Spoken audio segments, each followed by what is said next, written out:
इंतजार कैसे करूं सना आंटी? मेरी भी कोई इज्जत है। हमने सब लोगों को दावत दे दी है, खानदान के सब लोगों को। खाला, फुप्पियां, मामू, ऑफिस वाले, दोस्त अहबाब। उनसे क्या कहूंगा मैं?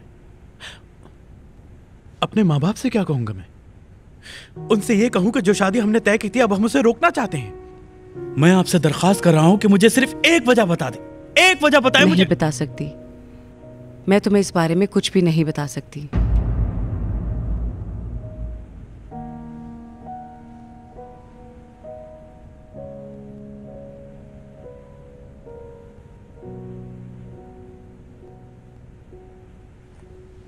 सुनो मोहसिन,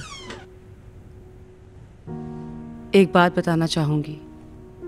पहले दिन जब तुमसे बात की थी तो समझ गई थी कि तुम वाकई नाज़गुल को बहुत पसंद करते हो। ये भी समझ गई थी कि तुम बेहतरीन शौहर होगे जिसकी नाज़गुल को ज़रूरत है। ये इसलिए बताया है कि समझ जाओ कि मसला तुमसे और तुम्हारी फैमिली से बिल्कुल नहीं है। अगर अब भी नाज़गुल को पसंद करते हो तो उसका इंतज़ार करना होगा।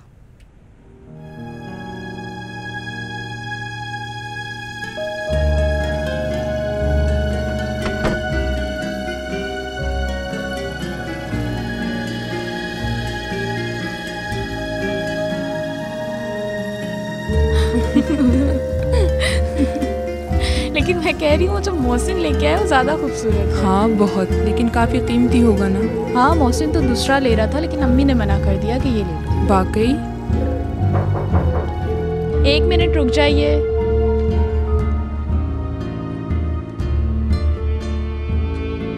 आ जाइए।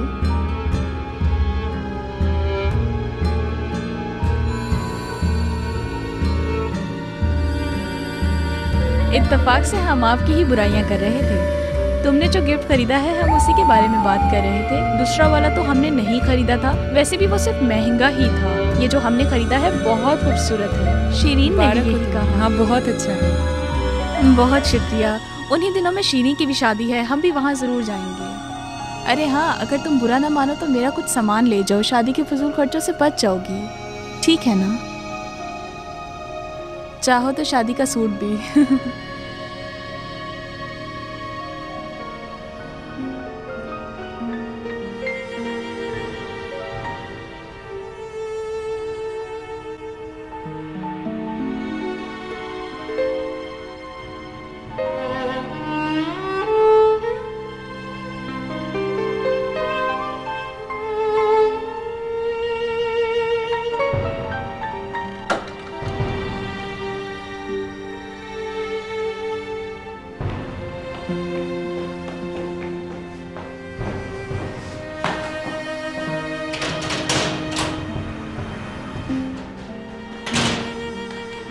सुने मोहसिन,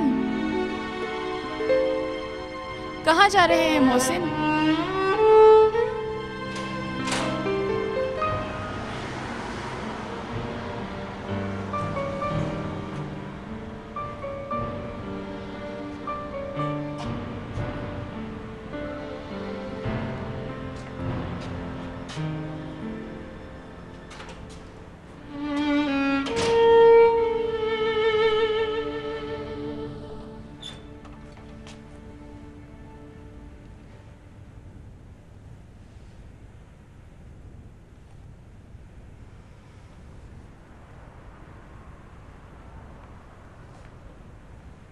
खाला, क्या हुआ है?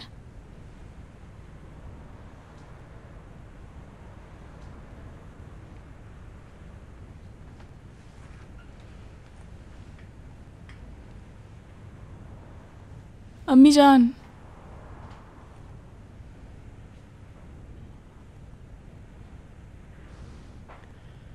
बैठ जाओ। क्या हुआ है अम्मी? बैठ जाओ, बताती हूँ। नहीं, मैं ठीक हूँ। मुझे सिर्फ ये बताएं क्या हुआ है। ठीक है, तुम्हारे वालिद एक किसान जो रुतबार में जैतून के दरख्त लगाने वाले नहीं थे। नहीं थे? नहीं।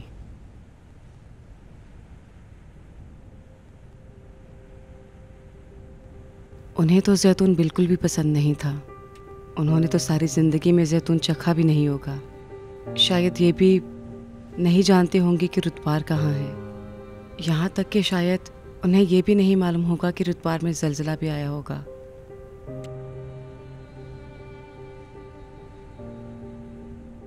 पहली दफ़ा जब मैंने उन्हें देखा था तो मैं तुमसे भी बहुत छोटी थी।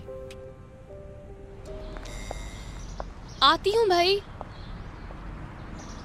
क्या हो गया है? रुक जाओ, आ रही हूँ मैं। इतनी क्या जल्दी? अस्सलाम वालेकुम। माफ कीजिएगा, वो मुझे लगा मेरी दोस्त है। मैं शादी की तकरीब में शिरकत के लिए आया था। अलबत्ता मैंने मोहम्मद से कहा भी था कि मेरा आना ज़रूरी नहीं, अगर मुनासिब हो तो मैं सिर्फ गुलदस्ता भिजवा दूं। तुम्हारे बाबा उस वक्त मेरे भाई के दोस्त थे। तुम्हें यकीन नहीं होगा उन्होंने कहाँ मुझे प्रपोज किया था।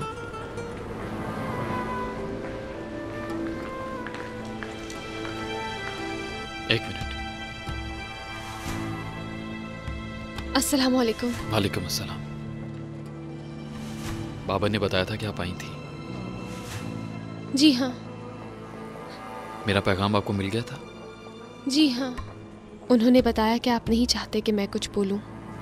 हाँ, मैंने सोचा आप इसके दरमियान ना आई तो अच्छा होगा। एक पैगाम और भी है कि जो मैं अपने बाबा से कहता। ज़ोहर के वक्त उसी दिन जब मोहम्मद के साथ ये हादसा हुआ, मैंने उससे आपका रिश्ता मांगा था। कहने लगा आपको बता दूं कि वो राजी है। सोचा था कि जैसे ही तेहरान आऊंगा सबसे पहले यही काम करूंगा कि आपके घर जाकर आपका रिश्ता मांगूंगा, मगर ऐसा नहीं हो सका। नहीं हो सका। जब मैंने अपने दिल से पूछा तो मेरी ख्वाहिश भी उन्हीं से शादी करने की थी। तुम बताओ, क्या सोचती हो?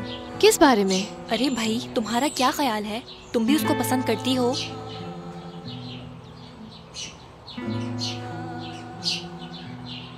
बहुत अच्छा, समझ गई। ताली दोनों हाथों से बज रही है। मतलब तुम भी उस लड़के को बहुत चाहती हो। लेकिन हकीकत में मेरे घर वाले भी और उनके घर वाले भी शादी के खिलाफ थे। उस लड़के का गुनाह जहाँ तक मैं जानता हूँ, वो पैसे वाला है। वो समझता है कि इंसानों की इज्जत हैसियत खरीद सकता है। समझता है कि पैसे से इंसान की अकल तक खरीद सकता है। यहाँ तक कि उस दिल जले बाप का दिल भी जिसका बेटा मर चुका है। मगर पता नहीं क्यों मुझे उस लड़के की बातों से उसकी हिम्मत का अंदाजा हो रहा है। ऐसा लगता है कि एक दिन वो लड़का आएगा मेरी बेटी का रिश्ता लेने के लिए। मैं मौत को तरजीह दूंगा। मैं सोचूंगा कि उस लड़के से कोई ताल्लुक ना रखूं। ये मेरा आखिरी फैसला है। उनका खानदान और मेरा खानदान दोनों बिल्कुल अलग अलग दुनिया के लोग थे। दो ऐसी दुनिया जो एक दूसरे से बहुत दूर हों, बहुत ही दूर। इतना सब कुछ होने के बावजूद, इतने इख्तलाफात होने के बावजूद, हमने अपनी एक छोटी सी दुनिया अलग बना ही ली थी। छोटी सी लेकिन बहुत खूबसूरत।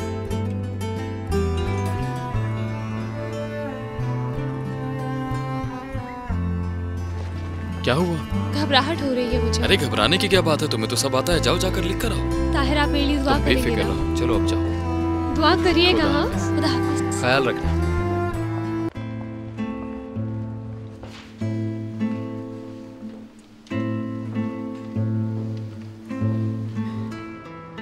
सताइश, मैं चाह रहा हूँ कि हमें एक कातिब मिल जाए जो हमारे इश्क और मोहब्बत और जिंदगी और शादी को लिख सके। हम खुद ही लिख लेते हैं ना कि हम दोनों ने कितनी मुश्किलों के बावजूद, कितने हालात खराब होने के बावजूद, घर वालों की मुखालफत के बावजूद ये शादी की है। और ये भी कि उस आदमी के पास कोई काम नहीं था, नौकरी भी नहीं, और उसकी बीवी को घर छोड़ने पर मजबूर किया गया। एक मिनट।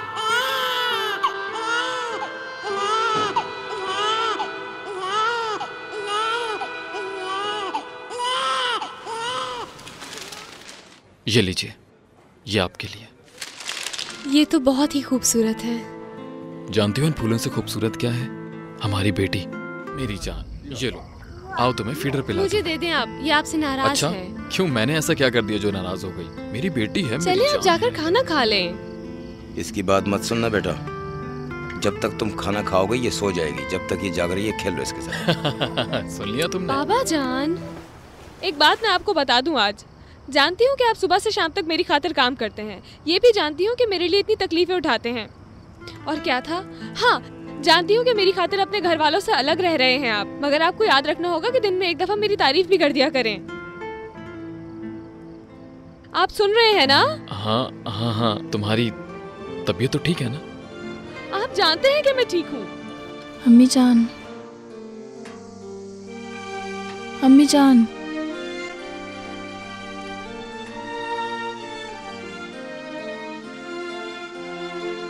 उसके बाद क्या हुआ?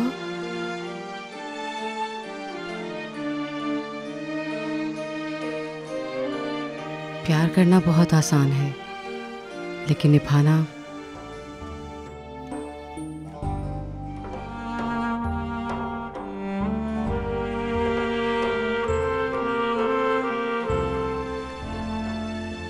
मुझसे इसकी बेबसी देखी नहीं जाती। ये एक पुराना जख्म है जो बहुत जल्द भर जाएगा। दर्द ज़रूर होगा, लेकिन इन बच्चों को लाजमी सब कुछ मालूम होना चाहिए।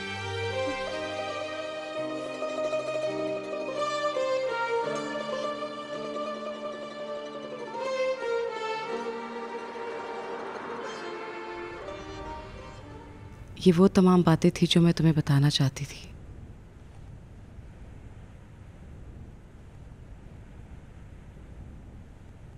आपने अब तक मुझे क्यों नहीं कुछ बताया?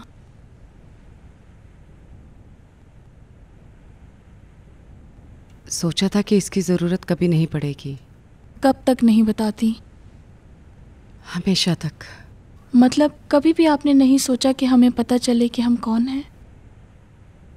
मतलब आपने फैसला कर लिया था कि इस झूठ को कायम रखेंगी? मुझे माफ़ कर देना।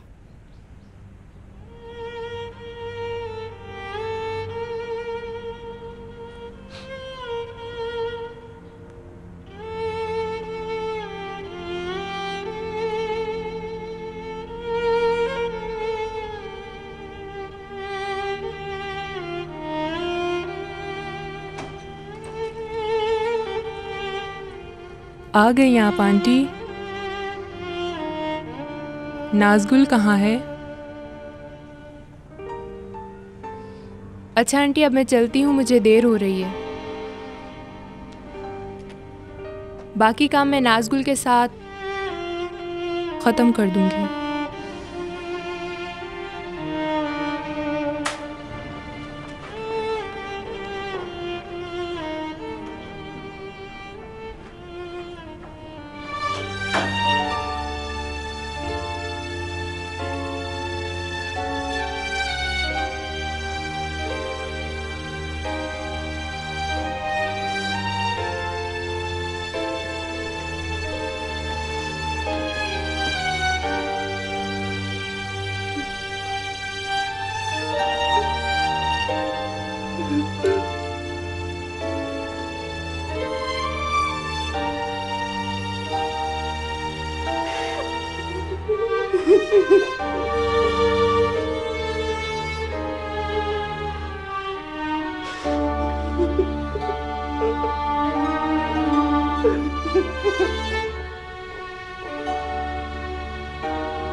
यहाँ क्यों बैठी हो तुम? ऊपर क्यों नहीं गई? अगर मेरे पास आना है तो आ जाओ, खाना तैयार है। आप जानती थी ये सब?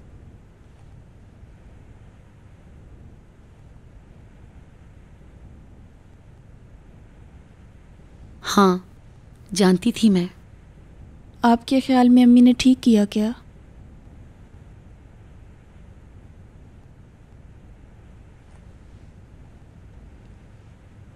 पिछले साल मैं और मुर्तज़ा साहिल समंदर गए थे। कुछ बच्चे पानी में नहा रहे थे, शायद पानी में खेल रहे थे। अचानक उनमें से एक बच्चा डूबने लगा। कभी वो बच्चा डूब रहा था और कभी ऊपर आ रहा था। सब देख रहे थे। बस वो डूबने ही वाला था कि अचानक एक औरत बेसाख्ता पानी में कूद गई। जब वो उस बच्चे के करीब पहुंची तो वो भी डूबने लगी। फिर पता चला कि उसे भी तैरना नहीं आता था। माँ और उसका बच्चा दोनों ही डूबने वाले थे। फिर कुछ लोगों ने मिलकर उन दोनों को पानी से बाहर निकाला। उसकी माँ का बुरा हाल था। जब वो होश में आई तो किसी ने भी उससे ये नहीं पूछा कि तुम आखिर पानी में क्यों कूदी। उससे किसी ने ये भी नहीं पूछा कि तुम्हें खुद तैरना नहीं आता था तो तुम पानी में क्यों कूद गई। जानती हो क्यों? क्योंकि जितनी भी औरतें वहां मौजूद थीं वो सब माएँ थीं। मैं जानती हूं कि माँ का प्यार बच्चों के लिए किसी भी किस्म की वजह नहीं रखता। जब तुम माँ बनोगी तो खुद समझ जाओगी।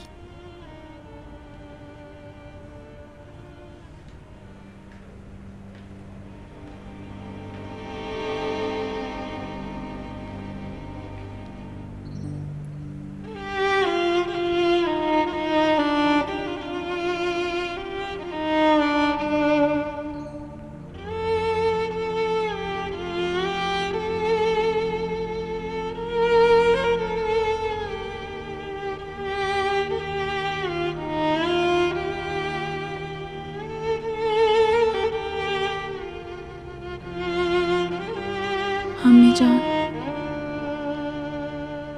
हाँ बोलो मेरी बेटी।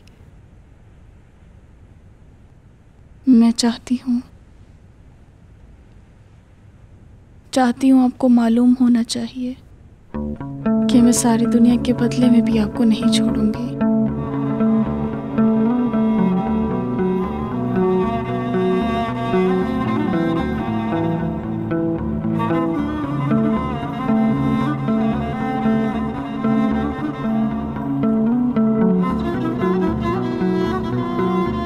अम्मी जान,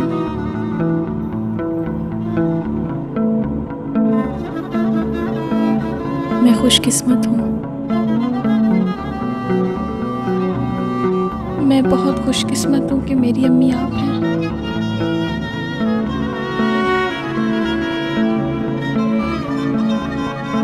अम्मी, मैं आपसे बहुत प्यार करती हूँ। मैं भी तुमसे बहुत प्यार करती हूँ।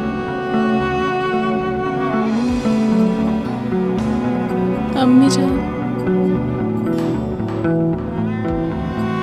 मैं चाहती हूँ कि बिल्कुल बच्चों की तरह आपके साथ सोचूं।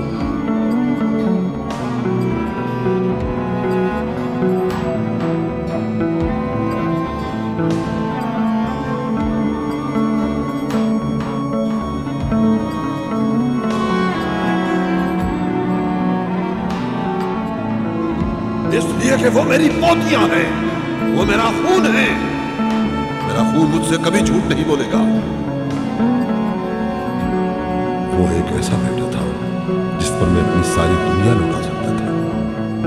एक ऐसा बेटा था जो आखिरी सांस तक दफा करता, लेकिन फिर तुम्हारा बाप इस दुनिया से चला गया और आज बहिश्ते ज़हरा में सो रहा है। मैंने खुद अपने हाथों से उसे कब्र में उतारा था। तुम्हारी माँ से कहा था, मैं तुम्हें सारी उम्र अपनी नजरों के सामने रखना चाहता हूँ। याद रहे ये मेरे ताहिर का बेटा है। मैंने तुम्हारी माँ से कहा,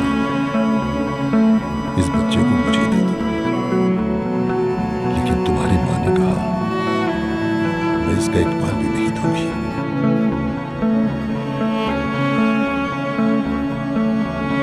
मेरे दिल में बस एक ही हसरत थी कि मैं तुम्हें एक नजर देख सकूं, लेकिन उसने ऐसा होने नहीं दिया। चली गई, चली गई।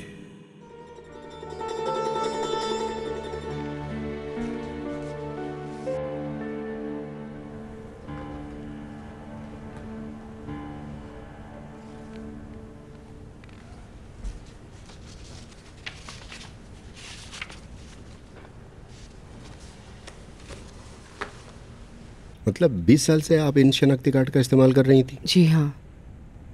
और इन तीनों के मालकान मर चुके हैं? जी हाँ। मोहम्मद रुदबारी,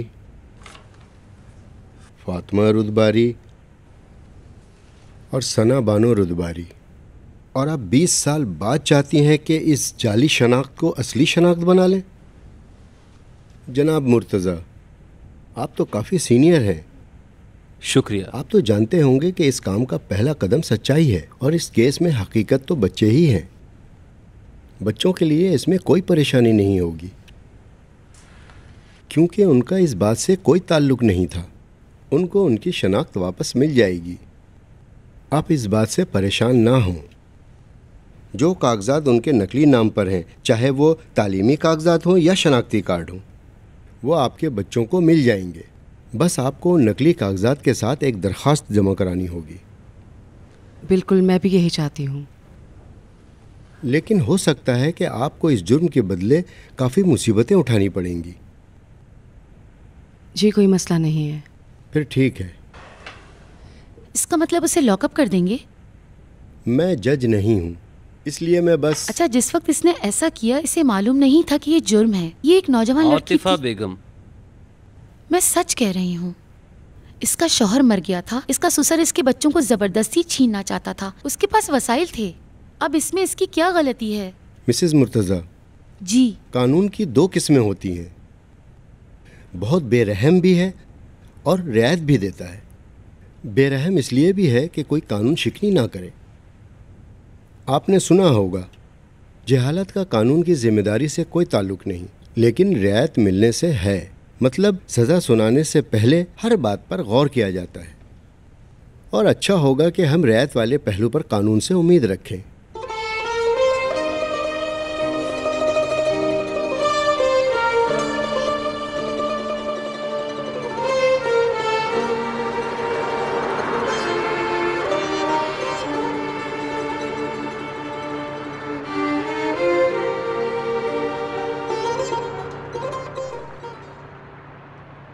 आप तो कह रहे थे कि बहुत अच्छा वकील है। बुरा था क्या? देखा नहीं, कह रहा था कि जुर्म है, जहालत है, कानून है। और क्या कहलवाना चाह रहे थे आप? बस यही कहना बाकी रह गया था कि चलिए मोहतरमा, आप जेल की तरफ चलिए। आतिफा, उसने कानून की रियायत के बारे में भी बताया था ना? अच्छा, जब 27 की बारी आए और कानून की रियायत का कुछ पता ही ना हो तो फिर क्या होगा? परेशान नहीं हो, चलें बैठें।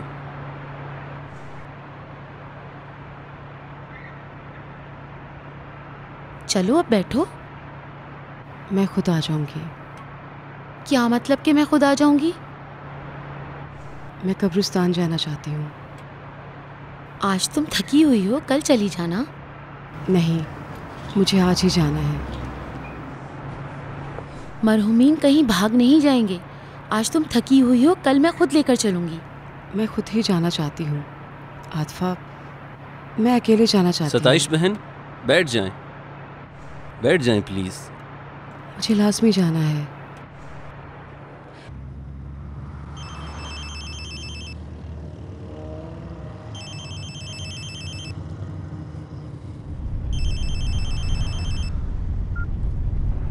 हाँ बोलो। मुझे आपसे बात करनी है। ठीक है, बाद में करना। बाद में नहीं, अभी इसी वक्त, अभी इसी वक्त बात करनी है मुझे। कह रही हूँ बाद में करूँगी, कल। आज ही, अभी आज ही। बताएं कहाँ है, मैं वहीं आ जाऊंगा। मैं कब्रिस्तान अपने शौहर के पास जा रही हूँ, तुम्हारे बाबा के पास। ठीक है, मैं वहीं आ रहा हूँ। कब्रिस्तान कहाँ है? तुम्हारे वालिद का नाम ताहिर है, ताहिर फिरदौस। मैंने पूछा कब्रिस्तान कहाँ है?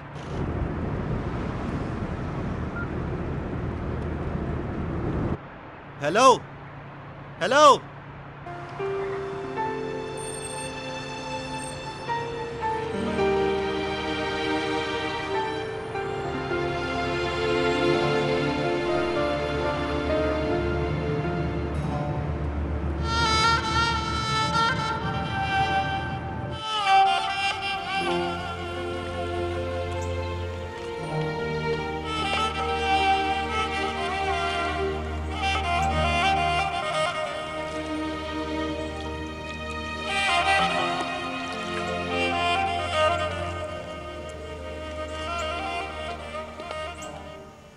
अस्सलाम वालेकुम।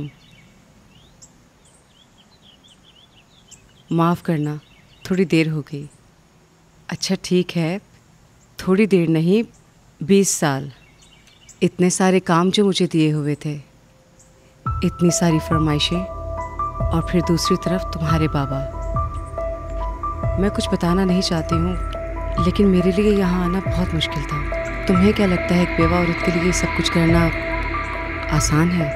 ये सिर्फ एक बेवा औरत ही समझ सकती है कितनी मुसीबतों में रहना पड़ता है।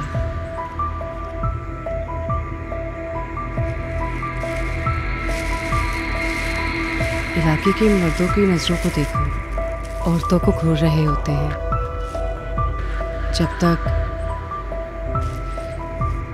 छोड़ इन सब बातों को ताहिर।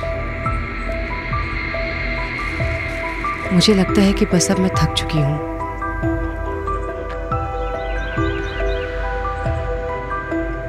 हमारे बच्चे बहुत अच्छे हैं। नाज़गुल अब बड़ी हो चुकी है, जवान हो गई है। बेटा थोड़ा सा लड़ाकू है, लेकिन वो भी अच्छा है।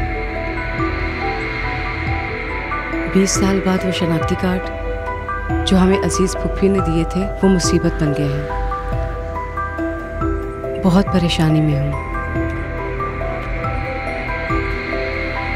कह रहे हैं कि हो सकता है कि मुझे जेल भी जाना पड़ सकता है। तुम्हें याद है ताहिर, जिस दिन तुमने कहा था कि बच्चों को अपने साथ रखकर परवरिश करना, तुमने सोचा था कि यहाँ तक नौबत आ जाएगी? अच्छा ठीक है, मुझे कोई शिकायत नहीं है। तुम राजी रहो, मुझे कोई भी शिकायत नहीं है।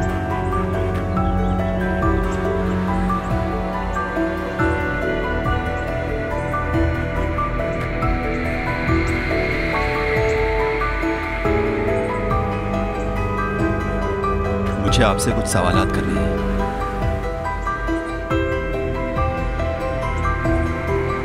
पहले बैठो, अपने बाबा के लिए फातिहा पढ़ लो।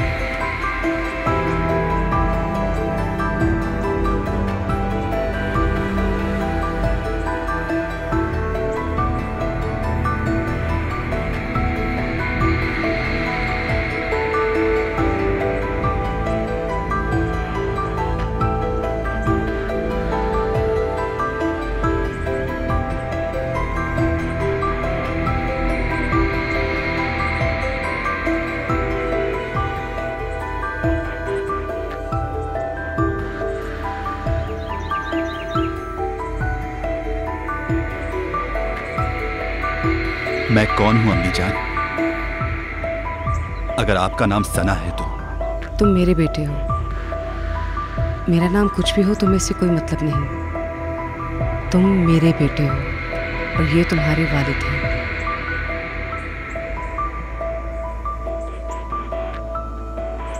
मतलब मेरे वालिद अब्दुल्ला रुतबारी नहीं है? नहीं। और वो ज़लज़ले में मलबे के नीचे भी नहीं आए थे? नहीं। ना वो किसान थे और ना कोई गरीब इंसान, और ना ही रुतबार के रहने वाले थे? नहीं। तुम्हारे वालिद यही हैं जो यहाँ सो रहे हैं, ताहिर फिरदौस। हशमत फिरदौस का बेटा, इतनी दौलत का मालिक, इतनी दौलत का मालिक, उसके बावजूद आप हमें इतनी मुसीबतों और तंगदस्ती में रखी हुई थी। हमें एक जोड़ी जूते के लिए महीने इंतजार करना पड़ता था, और कितनी दफा आपने हमें प्याज के साथ रोटी तक खिलाई है। मैं जो कुछ भी तुम लोगों के लिए कर सकती थी किया है। क्या किया है आपने? तुम्हारे वालिद यही चाहते थे। वो ये चाहते थे कि हम नकली शिनाख्त पर बड़े हों, गरीबी में बड़े हों, हसरत में बड़े हों। वो चाहते थे कि तुम दोनों मेरी सरपरस्ती में बड़े हो। झूठ बोल रही हैं आप।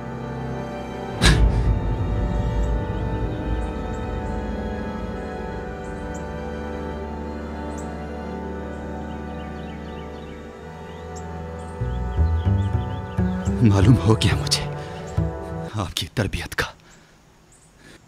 जिस परवरिश का बाबा कह गए थे वो ये थी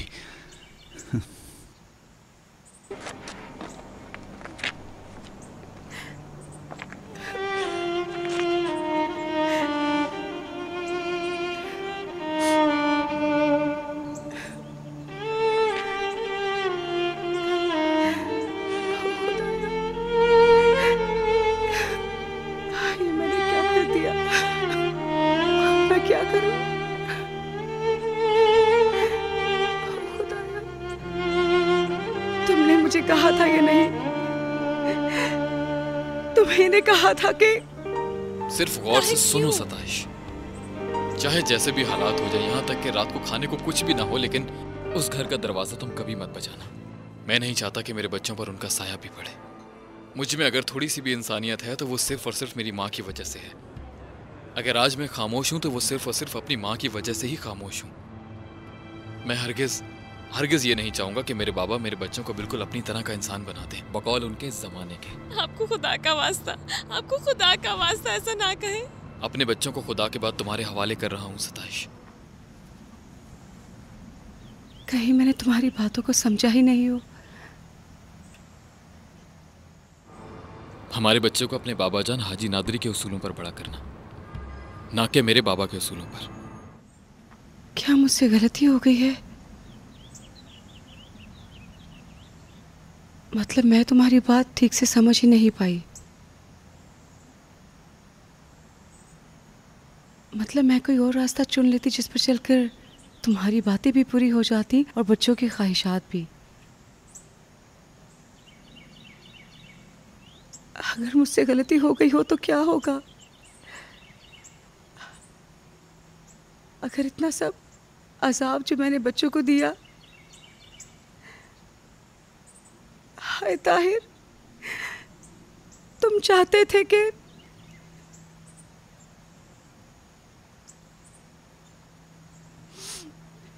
मुझसे नहीं हो सका,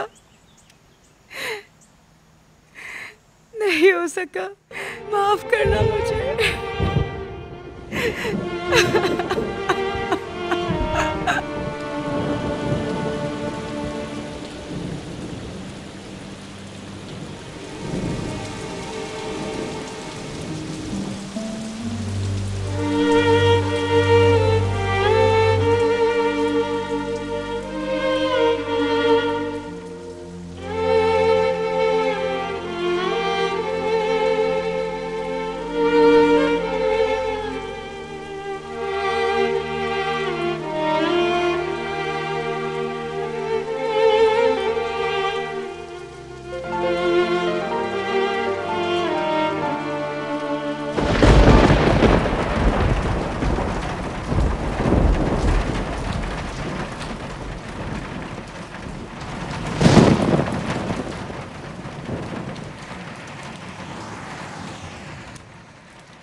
मैं उसको अकेले जाने नहीं दे रही थी।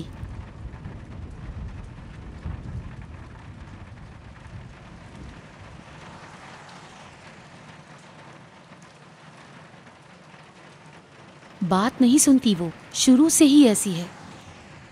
नाज़गुल, तुम नहीं जानती मैं उसे कितना मैं जानती हूँ, उन्हें अच्छी तरह जानती हूँ। अम्मी जब भी कोई काम करना चाहती हैं तो उन्हें कोई नहीं रोक सकता।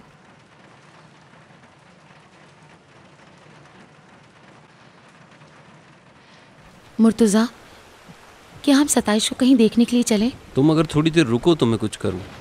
सोचता हूँ मुझे क्या करना है। आ गई है, खुदा करे आ गई हो। हाँ बोलो। हाँ आ गई। उससे सवाल मत पूछने लग जाना, पहले उसकी तबीयत का ख्याल रखना। मुर्तज़ा, मैं उससे कुछ पूछे बगैर नहीं रह सकती, वरना मुझे कुछ हो जाएगा। इसके बजाय जाओ उसकी मदद करो, कहीं उसे सर्दी या बुखार ना हो जाए। लेकिन कोई तो इसे समझाने वाला हो कि इस हाल में वो कब्रिस्तान क्यों गई थी। हम यहाँ इसके लिए परेशान हो रहे हैं और ये है कि हमारी बात सुनती ही नहीं। अम्मी जान आपको क्या हुआ है? क्या हुआ? पानी से भीगी हुई है आप। हालत देखिए अम्मी को क्या हुआ है। अम्मी बताएं ना आपको क्या हुआ है। अम्मी बताएं ना आपको क्या हुआ है। अम्मी बताएं तो।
इसके बाद फिर फासले हो गए, ठीक है। उसने सारी जिंदगी अपनी मर्जी से गुजार ली, ठीक है। वो चाहती थी मुझसे दूर हो जाए, ठीक है।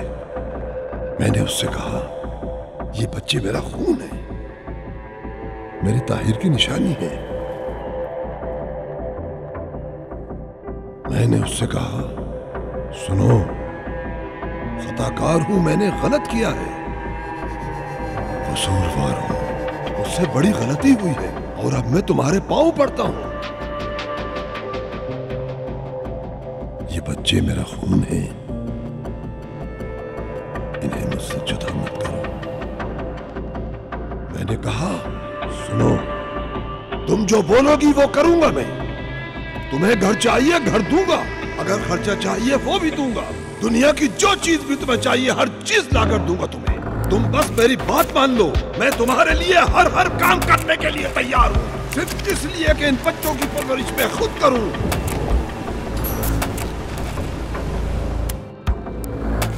वो आखिरी दिन था मेरे लिए और वो तुम्हें लेकर चली गई। 20 साल से तुम्हें देखने के लिए मेरे दिल में हसरत थी, 20 साल से तुम्हें देखने के लिए मैंने बहुत तकलीफें उठाई। ये इंसाफ है? मैं तुम्हारे लिए हर काम करने के लिए तैयार हूँ, सिर्फ इसलिए कि इन बच्चों की परवरिश मैं खुद करूं। 20 साल से तुम्हें देखने के लिए मैंने बहुत तकलीफें उठाई। ये इंसाफ है?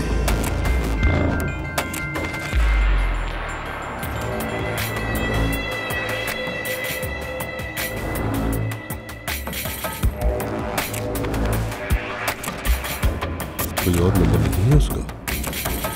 नहीं सर, नहीं है।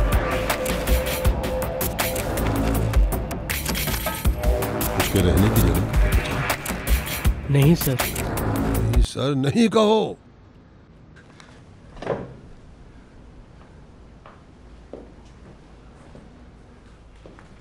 इतने अरसे से मेरे पास ही तो था, काम कर रहा था, हर काम करने के लिए यहां आ जा रहा था, लेकिन किसी के अकल में यह बात नहीं आई कि पूछ ले कि उसके रहने का ठिकाना कहां है।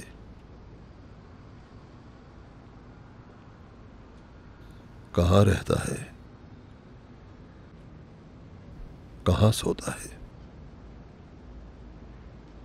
किसी ने भी नहीं पूछा। सर आप ही ने कहा था कि वो कुछ दिन काम करेगा और फिर थक के चला जाएगा। मुझे क्या मालूम था कि वो रुक जाएगा। अब आप क्या चाहते हैं? मैं क्या चाहता हूं? इस वक्त मैं क्या सोच रहा हूं, तुम्हारी ये औकात नहीं कि तुम मेरी सोच को समझ सको। तुम्हारे जैसे पता नहीं कितने ही आए और कितने ही चले गए। अब तुम जैसे लोग आकर मुझे बताएंगे कि मेरे दिल में क्या चल रहा है और क्या नहीं। आखिरी बात गौर से सुन लो, उसे कहीं से भी तलाश करो, चाहे दुनिया के किसी भी कोने में छुपाओ, निकाल कर लेकर आओ यहां, समझे? बेहतर सर। जा सकते हो।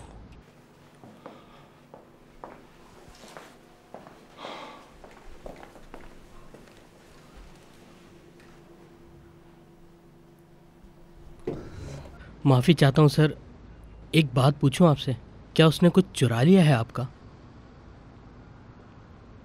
तलाश करो उसे।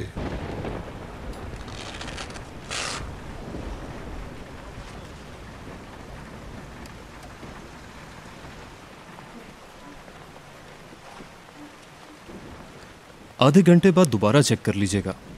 जी अच्छा डॉक्टर साहब। कुछ दवाएं लिखती हैं, मंगवा लीजिएगा। जी अच्छा, आइए।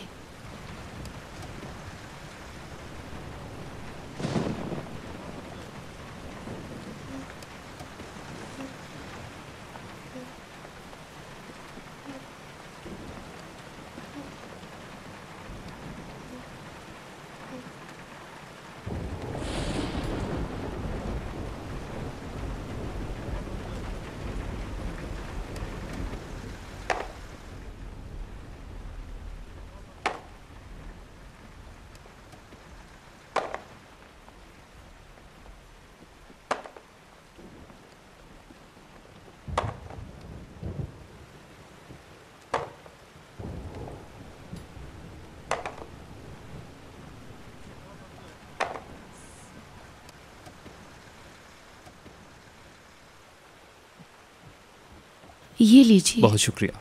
आइए डॉक्टर साहब, बहुत शुक्रिया। बैठिए, तशरीफ रखिए। आप लोग भी बैठिए।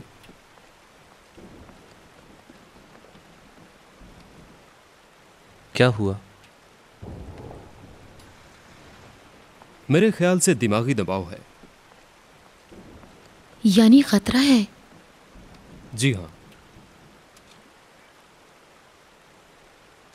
डॉक्टर साहब, उनका बुखार उतर नहीं रहा अब तक।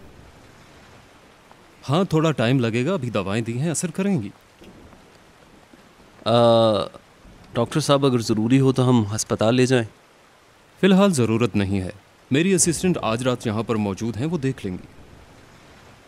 मैं खुद इनके साथ रह सकती हूँ। आपने नर्सिंग की है क्या? आपकी वालदा को ड्रिप लगी हुई है और इंजेक्शन भी लगेंगे, और भी बहुत कुछ है। आप ये सब कुछ नहीं कर सकेंगी। लेकिन मैं उनके साथ तो रह सकती हूँ। जी रह सकती हैं, उसमें कोई मसला नहीं है। ये लीजिए। बहुत शुक्रिया आपका डॉक्टर साहब।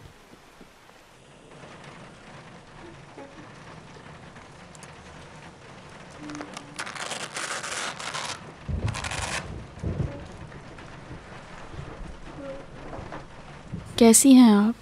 ठीक हूँ मैं। आप जाइए किचन में, आपके लिए मैंने चाय निकाली है, और फिर ज़रा सा आराम भी कर लें।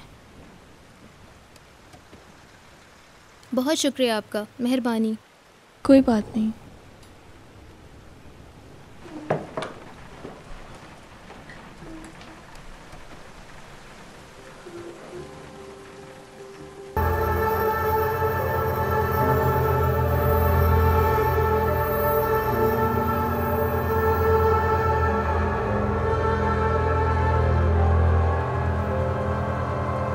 ताहिर, आखिर तुम आ ही गए।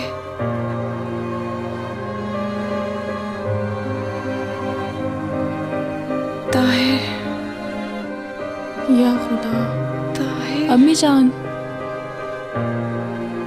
आखिर तुम आ ही गए।